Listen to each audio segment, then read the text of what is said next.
vymazané bolo vo firemnom registre oddelenia B4 667 pre zánik podľa paragrafu 4 zákona číslo 22/48 zbierky zákonov a nariadení.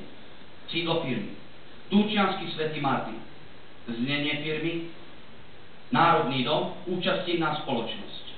Ľudový súd v Žiline 1. decembra 1953.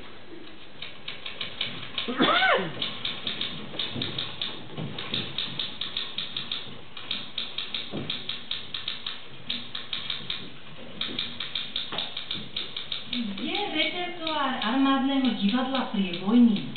Tak tlačí i na poradách divadelníkov sa zvykne hovoriť, že áno. Ba dokonca sa pridávajú také prívlastky ako objavný či odvážny. Armádne divadlo patrí k tým, ktoré sa uzdravilo medzi prvými. A lepšie povedané ako prvé. Tak bola to jeho povinnosť v zhode s pokrokovými tradíciami od samotného vzniku divadla cez bojovú účasť v Slovenskom národnom povstaní. Neuviadlo v pohodlí, ale vykročilo na cestu hľadania a prehodnocovania našej národnej klasy. Na cestu uvedomených vývojov, na udomácnenie javiskového realizmu. Profesor Poležájen. A na cestu o zakotvenie v domácom, slovenskom i českom repertoári. Týl, Záborský, Karvaš, Kohov, Jelinek. Vedomí si toho, že práve domáci repertoár je školou k repertoáru svetového.